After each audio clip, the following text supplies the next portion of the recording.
Queridos irmãos, queridas irmãs, então esse vídeo de número 88 é livro de Sueli Caldas Schubert, Obsessão, Desobsessão. O tema, o que predispõe à obsessão. Então, dando sequência aqui na mensagem que narra Sueli,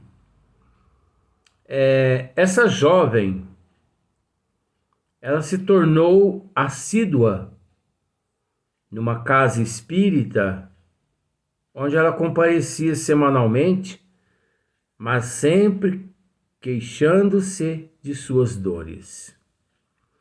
Certo dia, teve a surpresa de assistir à comunicação de um espírito que disse ter sido seu escravo em existência anterior e que havia morrido de fome e sede. Depois de passar dias acorrentado por sua ordem. Então veja que essa nossa irmã, em vidas passadas, ela foi dona de escravo, vidas passadas. Então ela deixou, um escravo acorrentado a morrer de fome.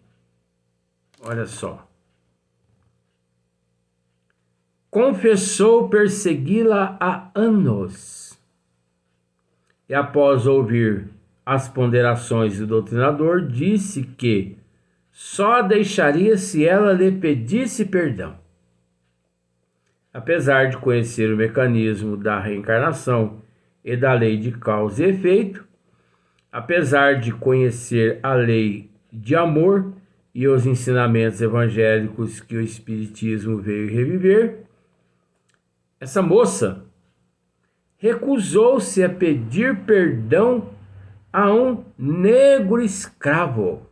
Olha para você ver que ponto.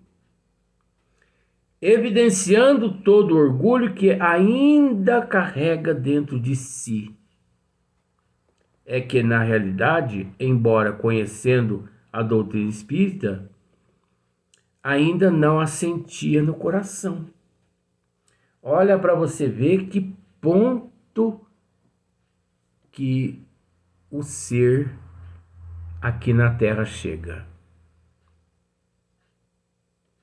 Essa jovem, essa senhora, que sempre teve dores no corpo, muito enferma, e que os médicos não conseguiram encontrar a causa da enfermidade dessa nossa irmã. Explicando a história. Um dia ela passa a frequentar uma casa espírita. Até ela começar a participar dos trabalhos de desobsessão. Um dia, manifesta um espírito, lá através de um médium, dizendo ter sido um escravo daquela mulher numa determinada existência e de ter morrido, amarrado, acorrentado, morrido de fome. E conforme narra aqui Manuel Filomeno de Miranda, esse espírito ali dialogando com o doutrinador, vamos usar esse termo para ficar mais fácil, e a mulher também ali ao lado. E esse espírito leva ao conhecimento do doutrinador que ele até que perdoaria sim aquela mulher. Ele perdoaria sim. Aliás, ele a ajudaria se ela lhe pedisse perdão. Ô meu irmão, você que está aí se comunicando, me perdoa, me perdoa. Mas o que ela fez? Ela não perdoou o pedido dele. Ela não obedeceu o pedido dele. Olha que impressionante. Eu tô naquela situação assim, sabe? Quando eu penso que já vi e já li de tudo, eu deparo com a história dessa aqui. A pessoa não perdoar um espírito que ali se manifesta e que foi escravo da própria pessoa ali encarnada e que esse escravo morreu naquela existência amarrado, morreu de fome e que naturalmente tudo o que essa nossa irmã sentia no corpo físico era o reflexo das vibrações desse espírito. Pois ele lhe pede perdão e ela não o perdoa. Ou peça para ela me pedir perdão e ela não pede perdão. Aí vem o esclarecimento. É que na realidade, embora conhecendo a doutrina espírita, ainda não a sentia no coração. Quantos milhões de pessoas, vamos assim dizer, que se dizem espírita,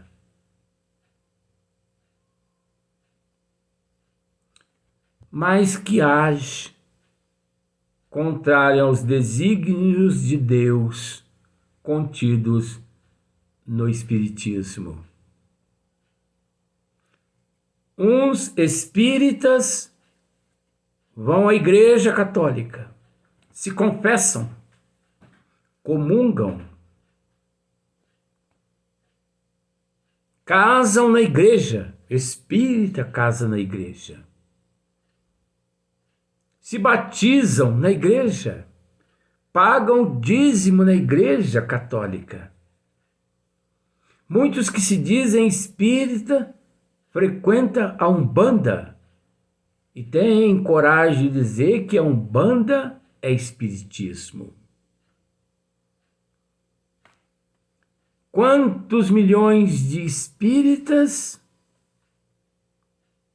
que partem para o esoterismo, para aquele lado místico.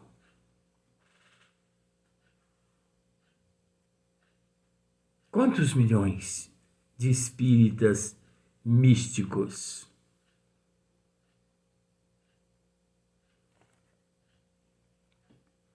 Espíritas que optam por rituais de todas as espécies.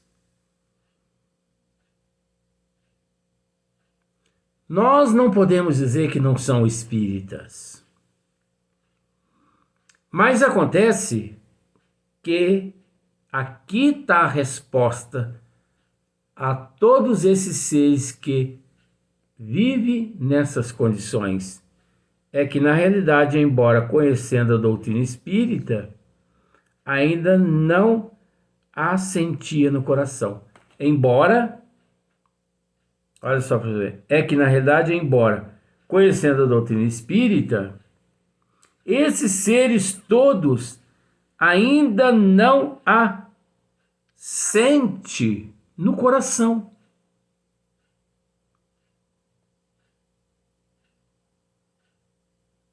Ainda não a sente no coração. Por isso, vão à igreja, casam na igreja católica, batismo, outras religiões, espíritas que se dizem místicos, os exóticos. Por que que agem dessa forma? É que, na realidade, embora conhecendo a doutrina espírita, ainda não assente no coração. Conhece a doutrina dos espíritos apenas de boca para fora e não de boca para dentro. Então,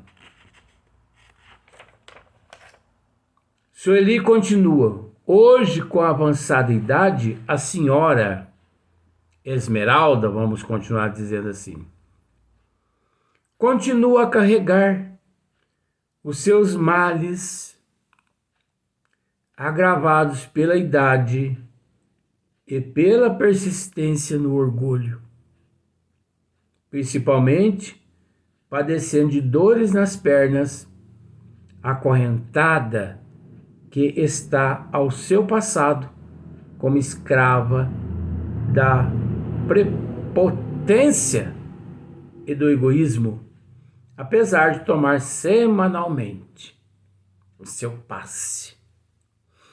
Então, olha só para você ver que coisa mais interessante. Essa senhora não pediu perdão àquele espírito por causa do orgulho dela. Pedir perdão a um escravo, a um negro escravo. Está aqui no livro. De jeito nenhum. Então, observemos aí o tamanho do orgulho dela. É a predisposição e também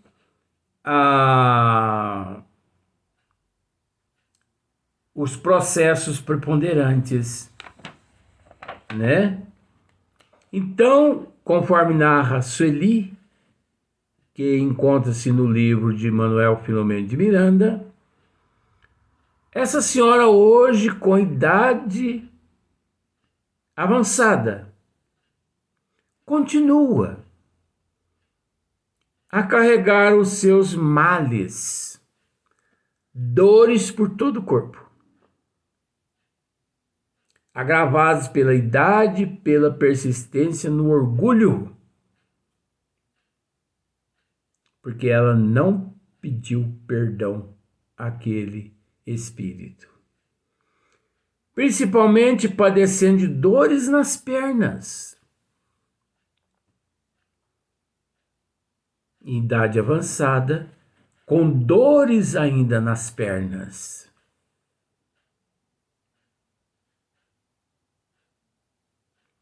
Acorrentada que está no seu passado, olha só, como escrava da prepotência e do egoísmo, apesar de tomar semanalmente o seu passe.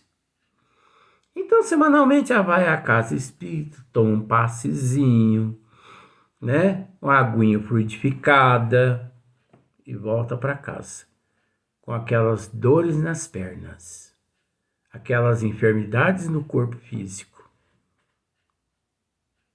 Fatores esses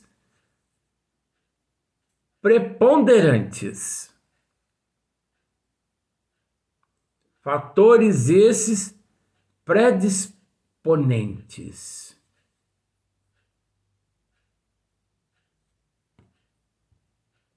Onde, até aquele exato momento ali, ainda acorrentada no ato que cometeu.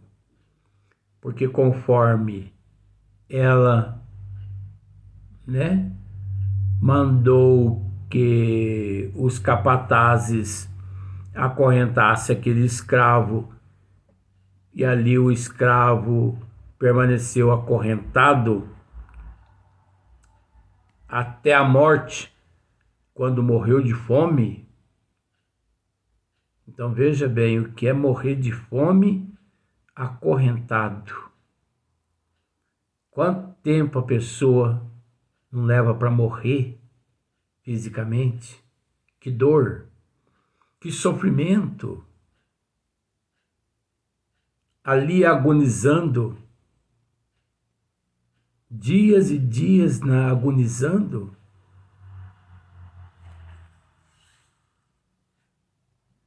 Então, porque todos os nossos atos ficam gravados na nossa consciência, gravados no nosso eu, é lógico que todos aqueles atos ficou gravado em sua consciência. E no modelador da forma, nas áreas correspondentes às quais ela prejudicou aquele escravo, até por um sentimento de culpa, ficou gravado, registrado no perispírito dela, que transmitia ao corpo físico aquelas radiações, aquelas energias. Por isso, as dores nas pernas, porque espiritualmente, através da consciência, ela ainda se via, ela ainda se sentia acorrentada àquele espírito. Então vejamos aí onde nós angariamos um obsessor. Vejamos bem. Chega uma pessoa e bate à porta da minha casa e me pede comida. Então vejamos. Aquela pessoa nunca me viu na existência, nem em vidas passadas. Mas aquela pessoa chega e bate à porta da minha casa e me pede comida. Mas o meu orgulho é tão grande, o meu egoísmo é tão grande, que eu ponho essa pessoa para correr. Que o quê, só? Vai trabalhar, seu... E pronto. Enumero ali vários nomes, né, na nomenclatura negativa. Aquela pessoa sai e vai embora. Tudo bem. E se aquela pessoa não perdoa essa minha atitude, eu posso, naquele momento ali, estar angariando um obsessor por um bom tempo na minha evolução. Aquela pessoa pode vir a morrer por outros motivos, mas ela, na erraticidade, ao se lembrar-se das minhas atitudes, presa a mim porque agi daquela forma, ela me busca, porque ela encontra-se na erraticidade, então ela me busca, e me encontrando, ela procura vingar-se de mim, só porque eu a humilhei. Então veja bem, só porque nós humilhamos a pessoa, só porque nós defamamos a pessoa, só porque nós desfazemos da pessoa,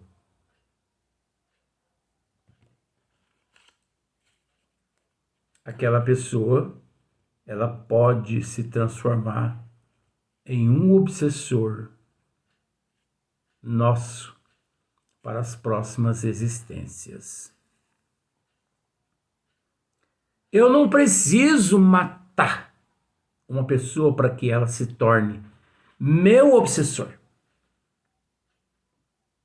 Eu não preciso trair aquela pessoa para que ela se torne meu obsessor. Não. A depender do espírito que ali se encontra, se você desfizer, né, ou se você desfaz daquela pessoa, desculpe, ao desfazer-se dela, ao humilhar ela, porque tem pessoas que gostam, tem o prazer, parece que tem o prazer de desfazer do outro, humilhar o outro, defamar o nome da outra pessoa. Ali também eu posso angariar um obsessor por um bom tempo nas próximas existências. Então, é preciso pensar bastante.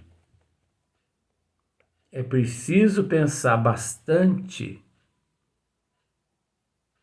antes de tomarmos qualquer decisão. E sempre quando nós optarmos, nós temos que optar pela decisão certa, pela decisão correta. Caso contrário, venhamos a pagar caro. Pagar caro, não. E sim a sofrer aquilo que nós semeamos, a colher aquilo que nós semeamos. O próximo vídeo, Invigilância, a porta para a obsessão. Mas esse é no próximo vídeo, no próximo dia.